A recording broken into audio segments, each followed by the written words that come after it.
Hi, everyone. Um,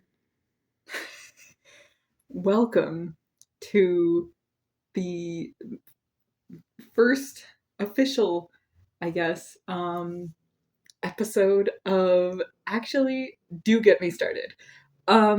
Because boy, do I have things that I want to talk about.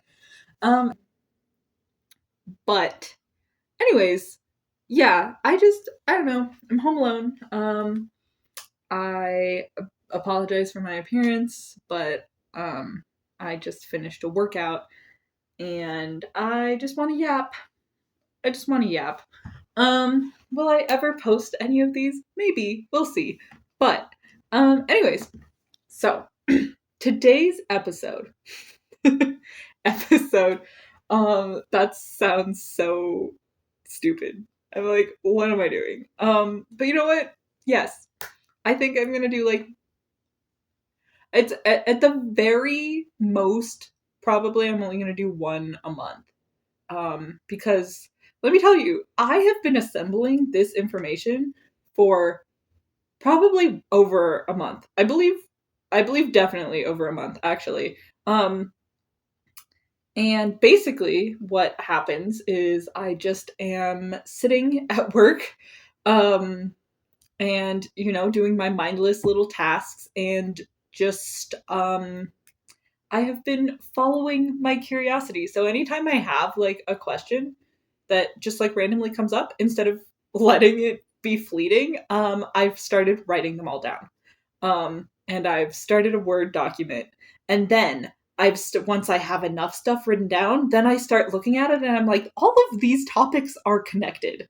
Like, actually, everything is connected. And I'm actually having a problem where I'm like, I'm gonna have to cut some stuff out. I think I'm gonna have to like chop up my topics so they're more palatable for me and for you, because the problem is everything is connected. Like, and I can't get into all that right now. So that's a problem. But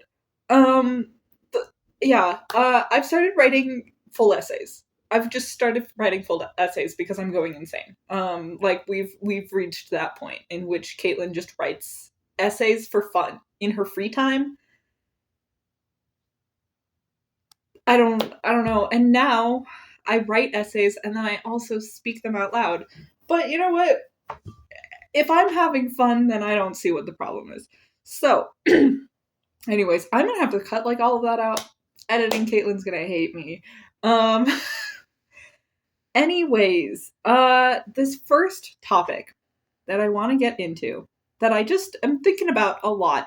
Um and especially with the state of the world and everything. But I want to talk about the death of nuance and the rise of hyperindividualism. Um, so this is kind of a doozy because it's a lot. I think I have like 10 pages in my Word document just on this topic alone. Um, but anyways, let me get my let me get my brain to work and let me figure out where to start here. Um yeah, anyways, so nuance. Um I feel like nuance is a word that comes up a lot. Um and people don't maybe know what it means. Um for me personally, I knew what it meant in regards of like I knew the general vibe of it, like I was like, okay, I think I know what nuance is, but like could I actually give you the dictionary definition of it? No. Like no. I don't know. But like in my brain I was like, okay, nuance is like when things contradict each other. When, like when something isn't entirely straightforward. It's when something falls in that gray area, um, which is really interesting. And I will get into the etymology. Etymology? Etymology. its etymology. So anyways, let me get into the etymology of nuance for you really quickly. So nuance, according to Merriam-Webster Dictionary, which I go to a lot, nuance comes from the Latin word nubis, or noobs. I don't know how to pronounce that, meaning cloud. Noobs floated into Middle French as nu, which also meant cloud. And eventually it gave rise to nur. I am so sorry for my French. Meaning to make shades of color. Nur then produced nuance, which in Middle French meant shade of color. And then English borrowed nuance from French with the meaning of subtle distinction or variation. So quite literally, when we are saying the word nuance, when we are using the word nuance, we are talking about the gray area. We are literally talking about the shades of gray all within a cloud. And I think that's really interesting.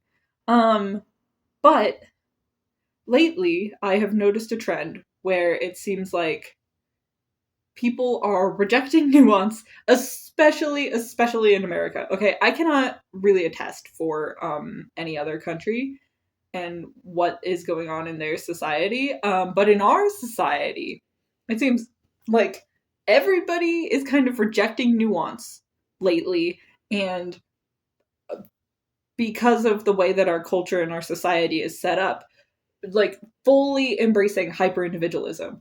And both of these are really bad.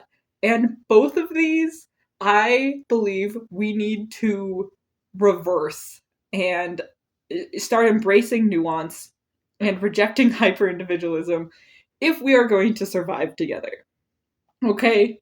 So that's what I want to get into, is we need nuance. We need to accept nuance, and embrace nuance, perhaps, in order to survive late stage capitalism and the hell that we're currently living in. So, yeah, this all stemmed from a conversation. So, yeah, I was talking to one of my coworkers at work, and we were talking, I don't even remember how we got on this topic of conversation, but we were talking about how we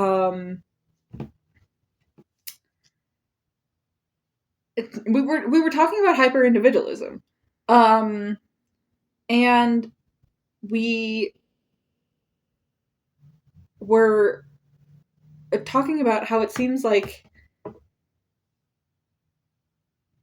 we were specifically talking about gender and how there's like 5 million gender definitions nowadays. And that's a thing that I've also been thinking about a lot, but that's everything is connected. But that's a topic for a different day. But yeah, hyper individualism is so pushed in American society, where, you know, we are taught that we are individuals, and we are taught about like the nuclear family, and you have to move out when you're 18 and get your own apartment and get a job and stuff. And I'm not saying that these are inherently bad, but it gets to a point where I think it becomes bad. Like moving out at 18, for a lot of people is a blessing. And you know, like it's good that they can move out and be on their own. But for a lot of other people, I think it's something that they are kind of thrust into, and not necessarily like they don't necessarily want to, but because of our society, they feel like they need to move out and to start their own family and to buy their own house and buy their own car and buy everything. You have to own all of your own stuff. You can't borrow anything, and you have to have an aesthetic. And don't do get me started on aesthetics. I'm like, don't get me started, but do get me started. That's the whole point of this, isn't it? So, like, people just, our society breeds individualism. And I was reading an essay on Substack called The Trouble with Looking Inward. And it basically went over in detail about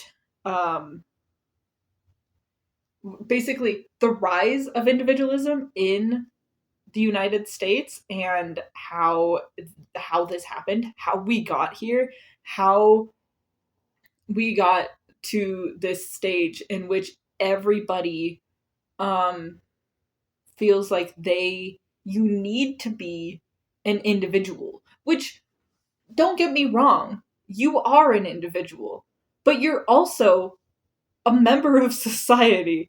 And this is the point that my coworker and I were talking about, is we were talking about hyper individualism.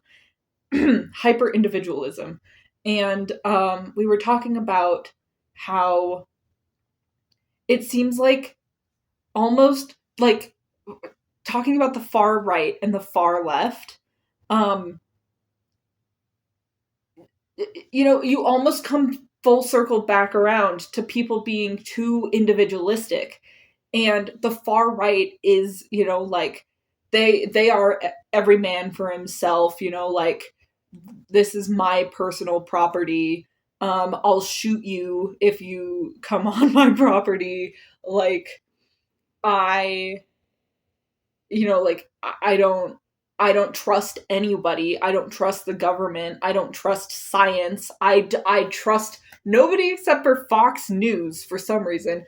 But then, if you get too far over, I think this is going to be flipped for you guys. So this is going to be your right. This is my left, though. Anyways, if you get too far over the left, you kind of come back around to that, of people being too individualistic on the left and I am a leftist, okay? So forgive me, but, like, when you get too far to the left, I feel like, like, when you go to the left, you get your guns back. You also get your hyper individualism, almost like every man for himself ideology back, which doesn't make sense. Like, that doesn't make sense. That simply shouldn't be what's happening. But it's like, I feel like the people on the left, we have a lot of like, oh, I'm not like other girls. Like, I'm different. I don't think that way. I don't think the way that everybody else does. Everybody else is stupid and I'm right. And all of my ideas are the correct ideas and everybody else is dumb. And um everybody else is doing it wrong. And I don't fit into society and I don't want to be a person. I don't want to be a human. I just want to reject reality a little bit. And it's like, on both sides, when you get to the far ends of the spectrum, both sides are rejecting reality and, like, inserting their own, but very different realities from one another. Like, it's not like they're living in the same reality. They're wildly, the universes are like 5 universes off from each other, but they're still, like, not in the center, obviously, because that would be being a centrist. And this isn't necessarily about politics, but it is, because everything is political, especially in the United States. But it's just, I just was thinking about it and I was like, both sides is, I feel like, because of hyper individualism, which is the enemy. It's one of the enemies, I believe. And, like, you reject it so much that you embrace it. is bizarre, but I believe it's a breeding of our society and the way that we um, have been structured. Our society in America has been structured for the past like 100 years. So that was the first connection kind of that I was like, oh, I feel like both sides are victims of hyperindividualism. And then I was thinking about it even more, and I was like, I feel like both sides, we are like, for the past 100 years, we've been taught to be incredibly individualistic. And, but we, as a species, are communal creatures. We crave community. And so now we're using this hyper individualistic mindset. We're using the hyper individualism to try to build community with each other, which again doesn't make sense. But like, I feel like the system is so broken, but like innately we are, we have we are communal creatures. Like innately we want to be parts of community. We're not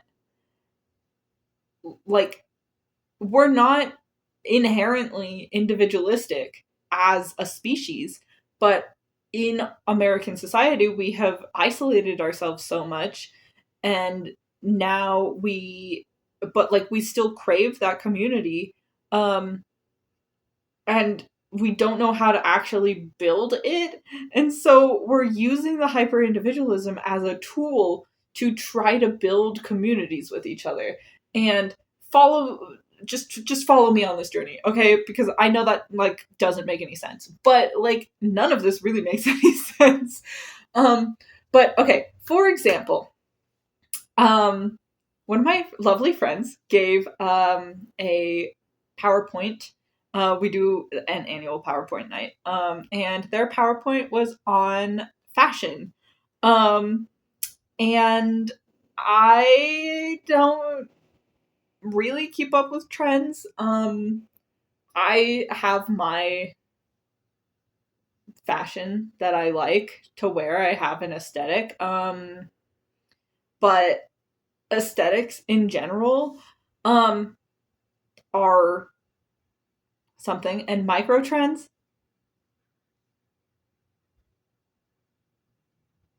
don't just okay. I have a lot of problems with micro trends. All right, I have a lot of problems with micro trends. A majority of my problems comes from them being so incredibly wasteful and just ending up in the landfill, and like that we're killing our planet with micro trends. But anyways, okay, I'm back. I am cold, so I have my blanket wrapped around me, and I could not find just a number of how many microtrends there were. I believe that's because it's um like there's too many microtrends to fully like keep track of and calculate and measure, which is even more concerning. But um there was like more than 20, over 20 that I was looking at, just scrolling through all of these stupid fucking articles. Um, there was like over 20 um, micro trends just within the last year in fashion. And, things, I don't even know what this means, okay? I'm sorry, I'm not a fashion girly. If you don't, yeah, aren't I so fashionable? Don't I really look like I care about fashion? But anyways, some of these things being like mob wife, tomato girl, Pilates princess, clean girl aesthetic. Uh, there was like what, coconut girl. What does this mean, guys? What does that mean?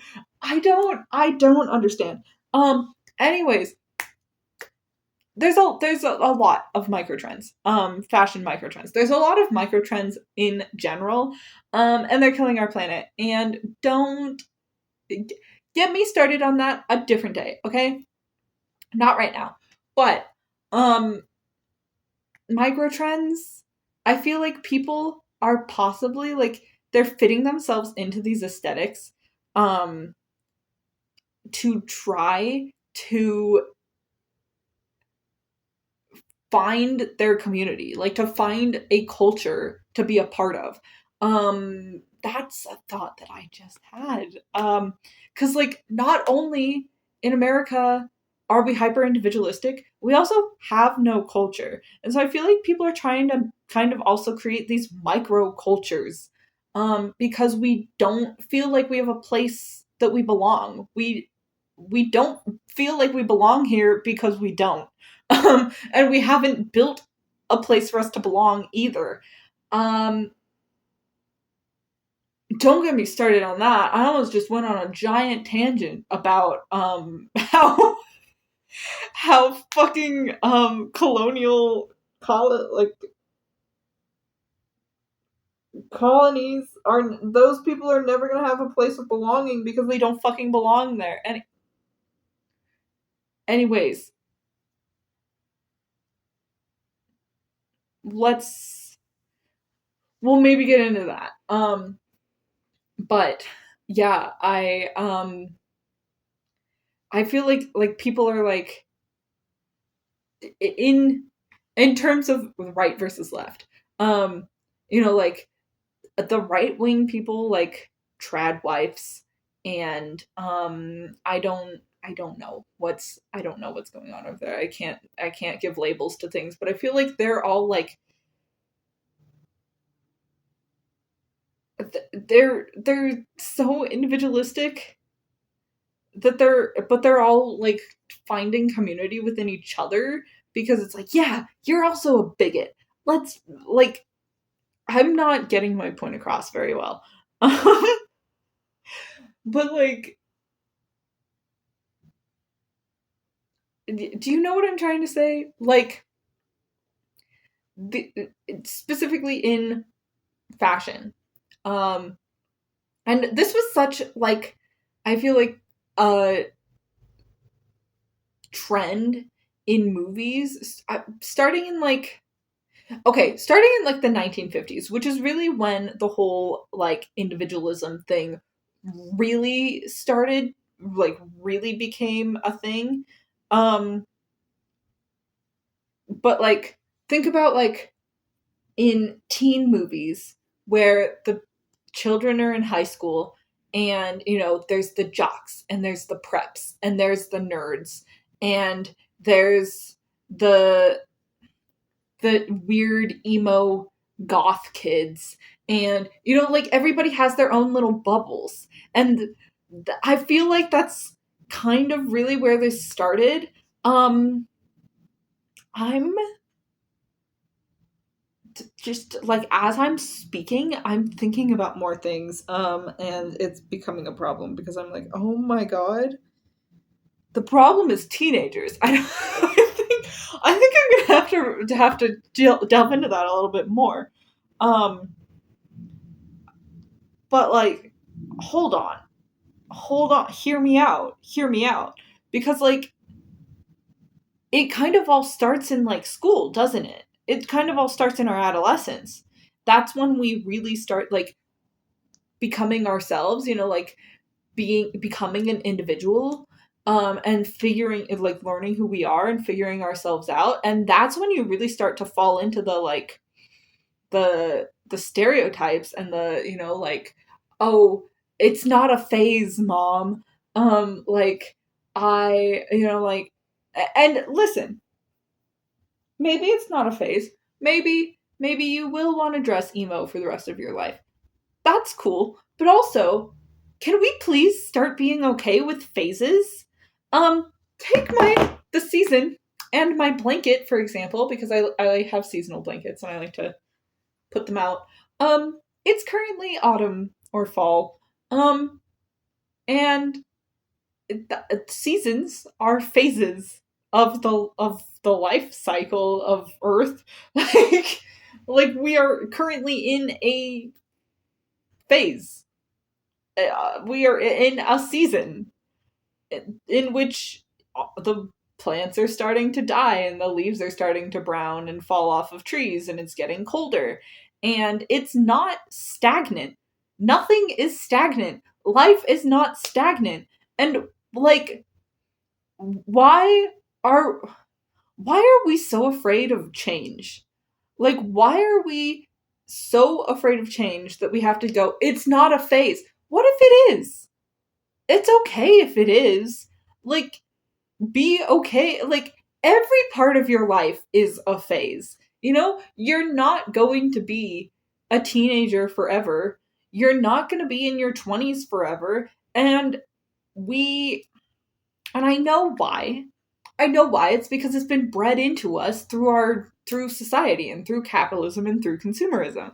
Um, and you know, like a we're afraid of phases. We are, just as a society, we are afraid of change. We are afraid of, and that's a very big issue. Like that's a very big issue. Obviously, the people who you know, like are not progressive, they are regressive or stagnant, and they don't want change because we are all so scared of change because our society has told us we should be. Especially, again, going back to fashion and the fashion industry, women in particular are taught to fear change within our own bodies.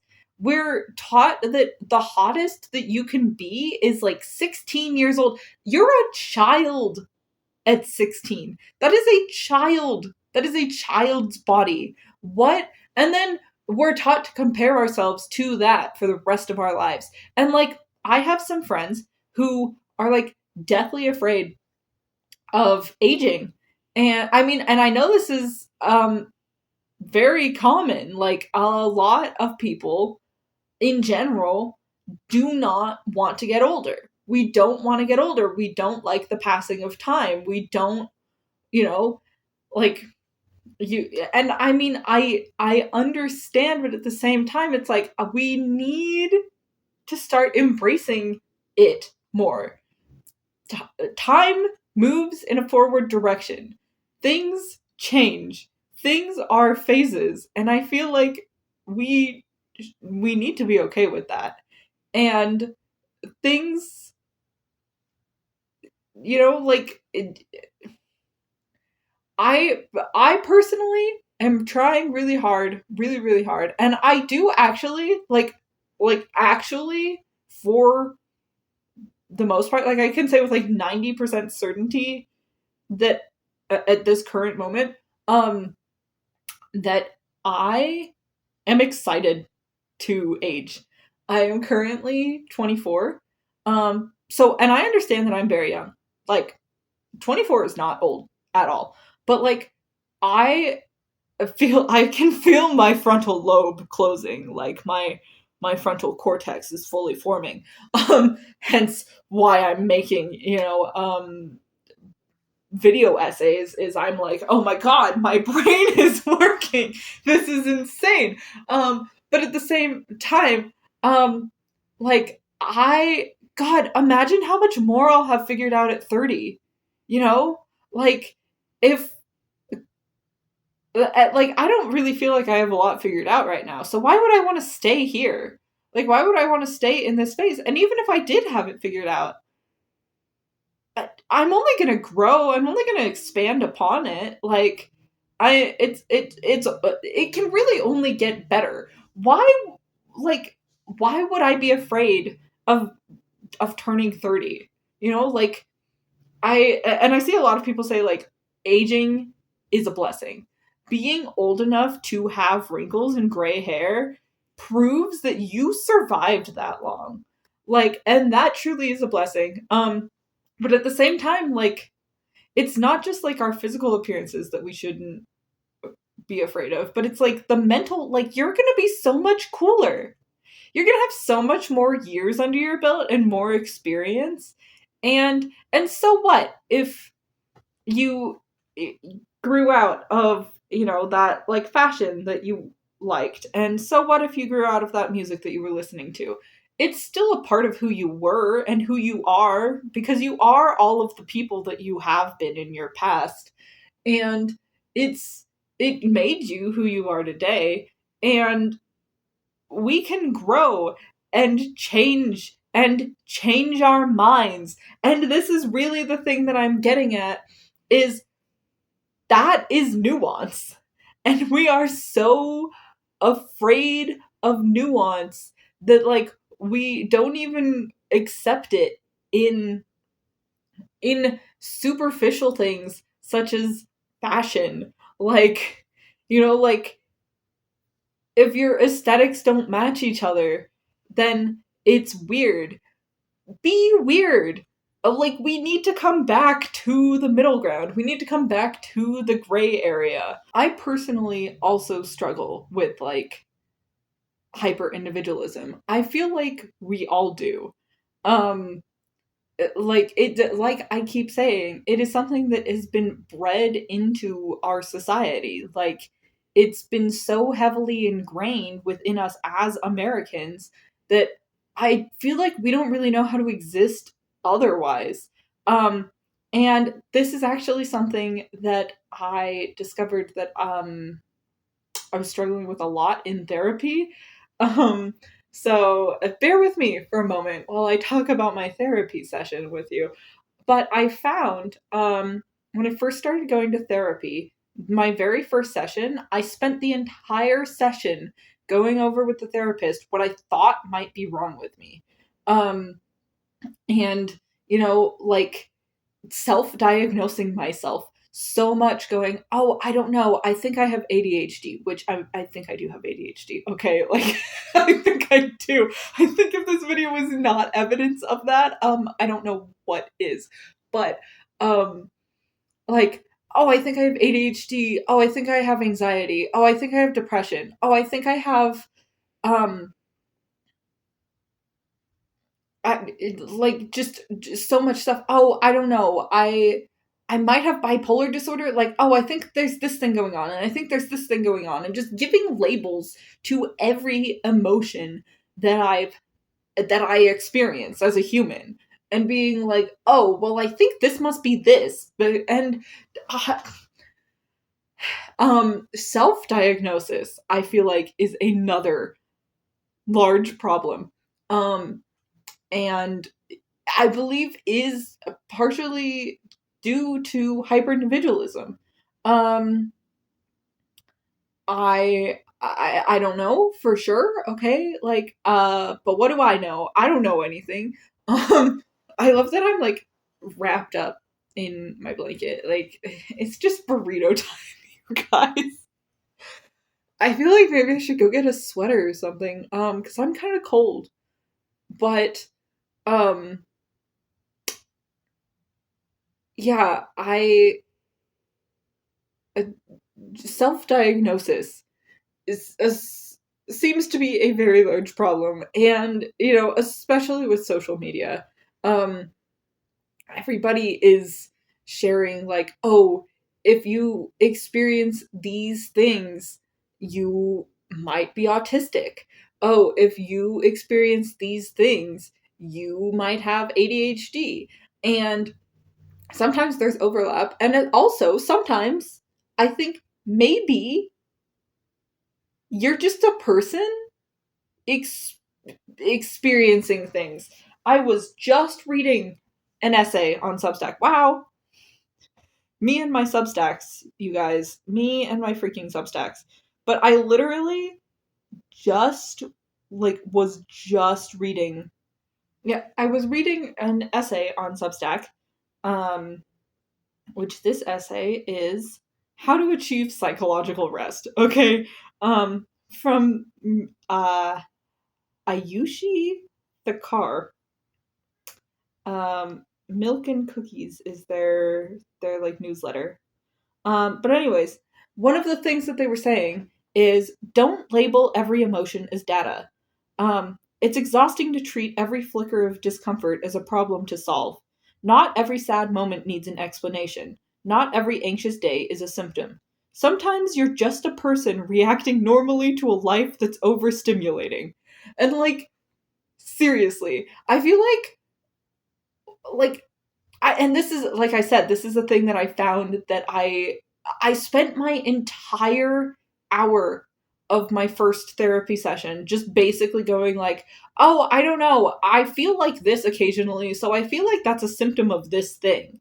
Like, and the stupidest part was I was saying all of this and then going, but I don't like to label myself. Girl,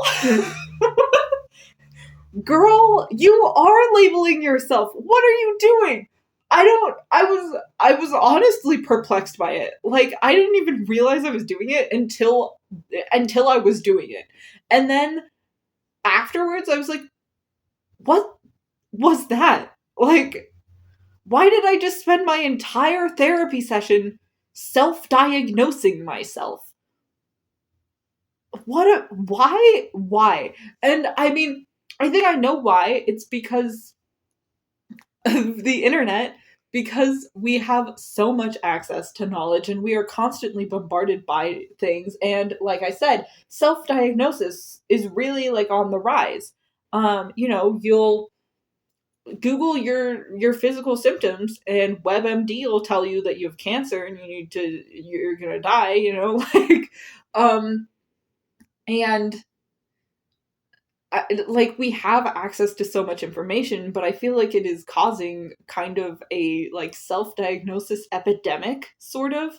And in some regards, I think that self-diagnosis is good and helpful, and I've even seen doctors say like that they like it when you Google your symptoms and you have some sort of idea of what it could be. But at the same time, I think that self-misdiagnosis is a problem. And this isn't about the medical world either. That's not what I'm trying to get at. But what I'm trying to get at is I feel like we are self-diagnosing ourselves with everything. We're self-diagnosing. We're compartmentalizing every single aspect of our beings and of our humanity, and like trying to define it, trying to give it a name. Like, oh, I like to wear these clothes, so I fit into the cottagecore aesthetic. And oh, I, like, I have these symptoms, and so I must have these mental disorders, and I must be autistic because I find it uncomfortable to make prolonged eye contact with people, which I don't know if I have autism. I have a sneaking suspicion that I do, especially both of my brothers are diagnosed, and statistics show that girls are better at masking and therefore less likely to be diagnosed than boys. And it's genetic. So I probably am autistic. But anyways, again, that's me self-diagnosing. I'm proving my own point. We're taking all of these things and we're going, that needs a label. That needs to be compartmentalized. We need to take that thing and put it in a box. And why are we doing that? We're doing it with our genders, with our sexualities. Like, this is another thing that I've been struggling with for the past year is like, I'm like, but not even the past year, the past 10 years of my life. Like, the first, and again, this isn't about gender or sexuality either, but the first time that I heard what bisexuality was, I was like 12 or something. And I went, yeah, that makes sense. Like, I can like boys and girls. Like, yeah, yeah, I feel like that's probably what I am. But then I spent the rest, like, literally the next 12 years of my life then going, well, am I bisexual? I don't know. Maybe I'm straight. I don't know. Maybe I'm actually a lesbian. No, I don't think I'm a lesbian. Maybe I'm straight. Well, what's the difference between bi and pan? Which one should I be using? Like, I don't know. Maybe I maybe I am a lesbian. Maybe I'm asexual. Maybe, and it's like, baby girl, babes, what are we, again, why are we compartmentalizing this? Like, I've literally gone through, like, phases of my life that, in retrospect are kind of short. Like, it's not a very long period of time, but it's like I'll go through a period of time where I don't want to have sex, and then suddenly I'm going, well, am I asexual? Well, am I asexual? No. What if you're just a person who, like, goes through phases? Why? And listen, not everything is a phase. But at the same time it is. Because you're alive. And life is just a series of phases. Like it's all a phase. Everything is a phase.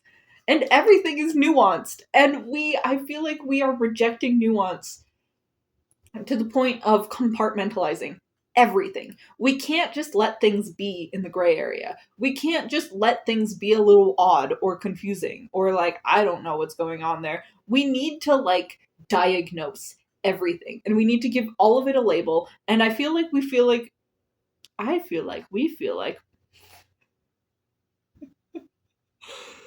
oh, I should have bloopers at the end of this. I feel like we're compartmentalizing everything, and we're diagnosing everything, and we're giving everything labels because we think when it has a label, when it has a name, it can have a solution. And have you ever contemplated also, maybe everything doesn't need solutions? Maybe not everything's a problem to be solved. Maybe it's just a thing, Maybe it just exists to exist. Maybe we can't explain everything that's going on, and that's fine. Like, I really, truly think that this is all due to hyperindividualism. And like I said, I don't know what's going on in other countries. I don't know what they're doing. I don't know what their mental health crisis is looking like or what's going on over there. But, like, let things exist in the gray area. Like, honest to God, I feel like that is the solution. Is we need to come back to the nuance. And we need to let people and things, just life, exist in shades of gray. Not everything is black and white. And I feel like a lot of people want it to be. And I think that's where a lot of this is coming from, is if everything has a name, if everything fits into its own little neat box, then you can explain it all and you can understand it all. And we like to understand things as a species. We do. But, like, not everything, I think, is meant to be understood. There are some things past human comprehension. And just we just need to let some things be. Like, truly. Here's the thing that I wrote in my essay. From my perspective, it seems like all of this is in the desperate pursuit of finding a community. People fall into microtrends and niches online in order to try to find like-minded individuals who they can relate to. It is because we are so individualistic and cut off from one another that we think that this is the solution to our loneliness problem. That this is how we will build ourselves our communities. We will find the people that we are exactly like, and we will never have any disagreements because we are all the same. But that is not a community. That is a cult. That is a dictatorship.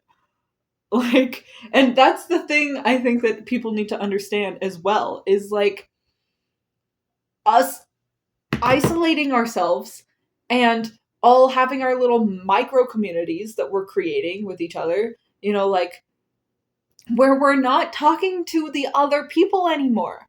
Like, this is another thing, and this is political. It is all this entire video essay is political. Is and this is something that I regret.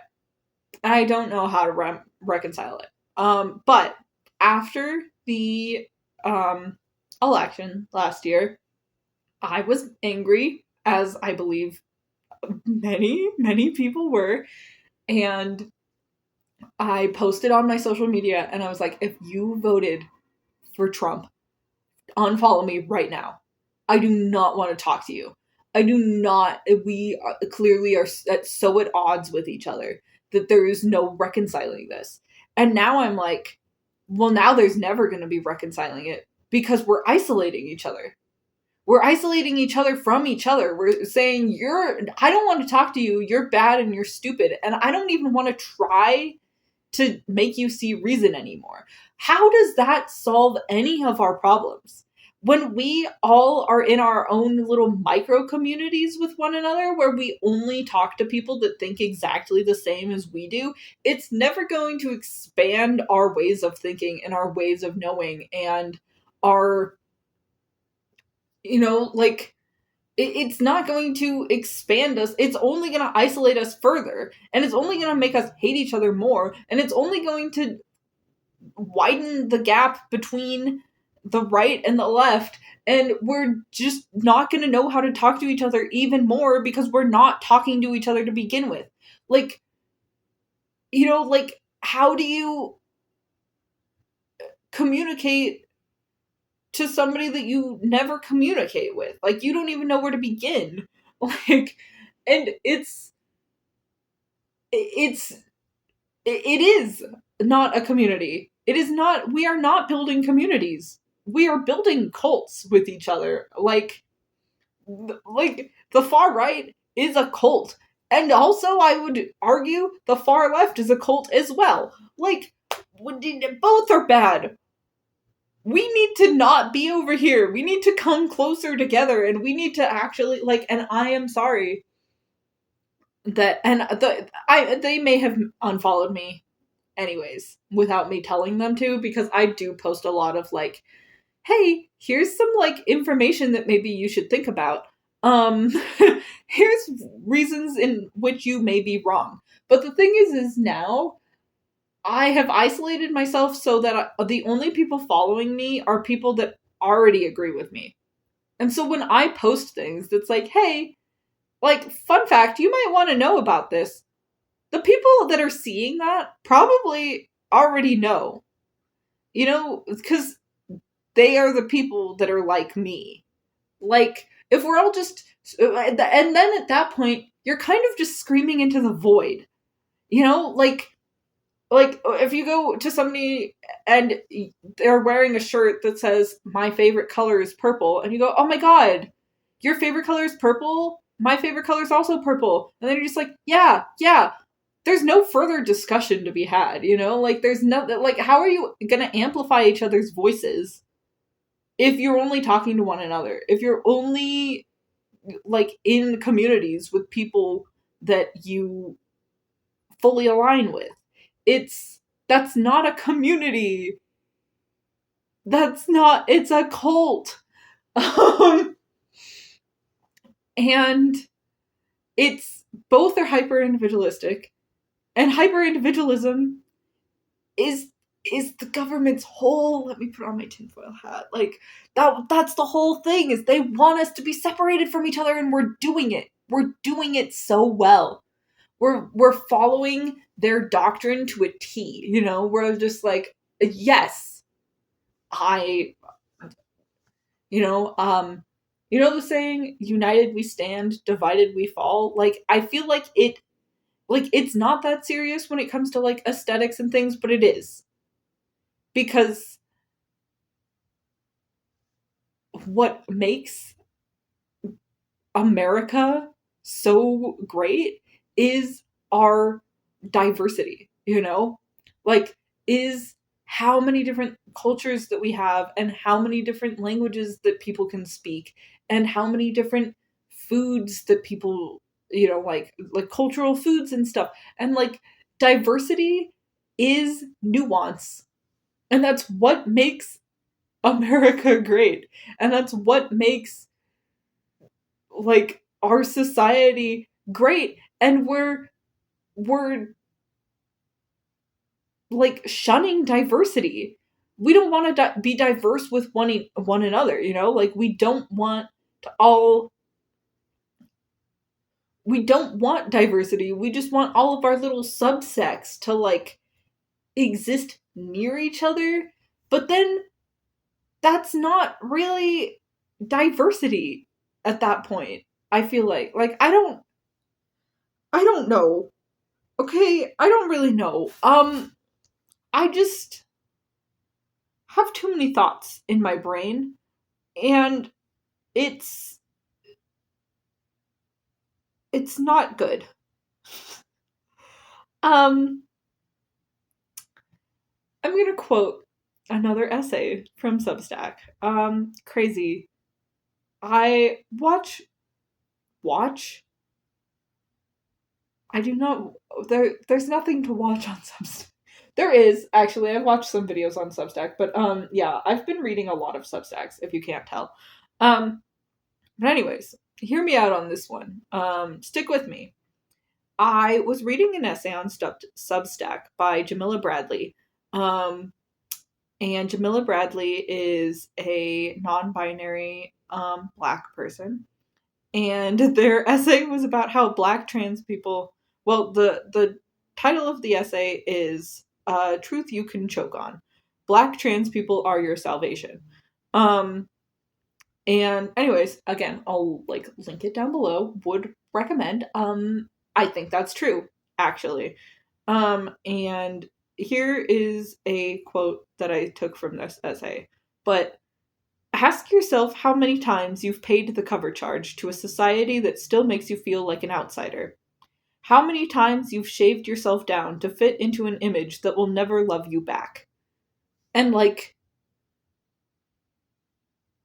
seriously, like we're all boxing ourselves in. And for what?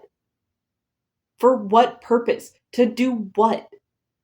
To be in communities, to try to be in a community in which you're actually not in a community at all, you're just further isolating yourself.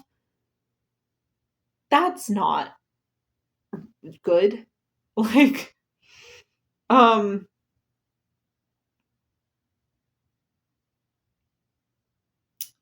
I have like 7 more pages of my essay. This is a lot.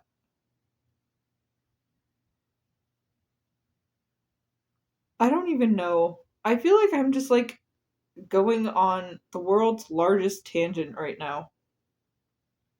Um, like I don't even really know what's going on.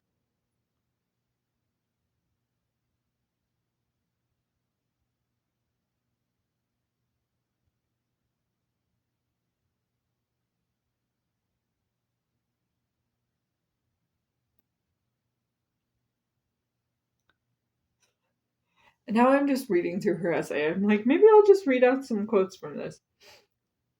Who's more lost than the people clinging hardest to normal? Searching the internet like it's a confessional. Asking how to be loved when you've already handed your body to a system that profits from your emptiness. The truth is, you are not free either. You are bound, even as you clutch the whip. The same cages that hold us hold you, even if yours are painted gold. The same systems that starve us are feeding you poison, smiling while you swallow. Um,